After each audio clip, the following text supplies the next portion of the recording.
কোটা সংস্কার আন্দোলনকারীদেরকে রাজাকার সম্বোধন করে তোপের মুখে পড়েছে শেখ হাসিনা। কাঁড়াল রানী ইতিমধ্যে তোপের মুখে পড়েছে, সেটা আমরা দেখতে পেয়েছি যে তুমি কে আমি কে রাজাকার রাজাকার স্লোগান দেওয়া মুক্তিযুদ্ধের চেতনা এবং বাংলাদেশের ইতিহাসের প্রতি গভীর অসম্মান বলে মন্তব্য করেছে মুক্তিযোদ্ধার সন্তানদের প্রতিনিধিত্বকারী সংগঠন মুক্তিযোদ্ধার সন্তান। ভুয়া প্রজন্ম চত্বরে সকল ভুয়া প্রজন্ম চত্বরের কারণেই আজ এই মুক্তিযুদ্ধ নিয়ে এত লণ্ডভণ্ড কর্মকাণ্ড ঘটছে।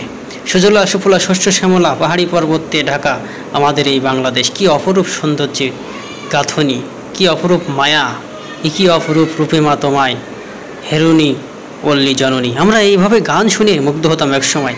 আর সেই পল্লীর বুকে বসবাসকারী মানুষ নামক নরপশুরা এই দেশটাকে লুটেপুটে খাচ্ছে। দেখুন, বেনজির, আজিজ, মতিউর কিংবা আবেদ আলী, এই তো কয়েকটা নাম রিসেন্টলি খুব মানুষের মধ্যে সাড়া ফেলেছে। কিন্তু এর বাইরে গতকাল শেখের বেটি কাঁড়াল রানী তিনি কি বলল যে তার বাসার পিয়ন সে নাকি 400 কোটি টাকার মালিক। সে 400 কোটি টাকার মালিক হলো কি করে?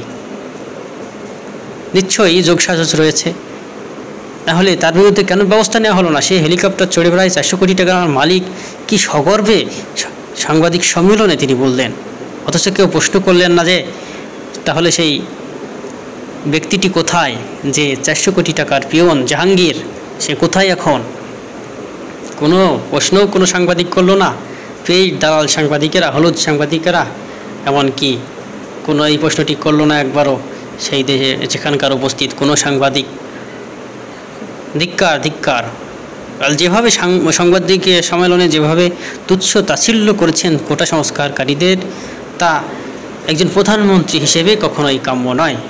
তিনি যে কাজটি করেছেন সত্যি এটা মাথা নিচু করে দেওয়ার মতো কাজ কোটা সংস্কার আন্দোলনকারীদের। তাই তো তারা গভীর রজনী পর্যন্ত এর বিরুদ্ধে তারা নেমেছে।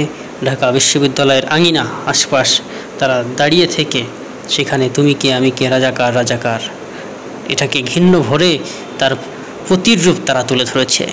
এখন আবার এই স্লোগান দেওয়ার কারণেই তাদেরকে আবার রাষ্ট্রদ্রোহিতার বলছেন। কিন্তু যারা দেশের সম্পদ লুটেপুটে খাচ্ছে তারা কি? যিনি প্রধানমন্ত্রী হয়ে আশ্রয় প্রশ্রয় দিয়ে 400 কোটি টাকার মালিক বানিয়েছেন পিয়নকে, তিনি কি? এই প্রশ্ন কি কেউ করেছেন? সংবাদ শুধু লিখলেই হবে না, হলুদ সাংবাদিকতা পরিহার করতে হবে। দেশের জন্য কাজ করতে হবে। দেশের এই ক্লান্তি লগ্নে আজ ঢাকা বিশ্ববিদ্যালয়ে সাধারণ শিক্ষার্থীদের রক্ত ঝরিয়েছে, এর প্রতিটি রক্তবিন্দুর জবাব দিতে হবে।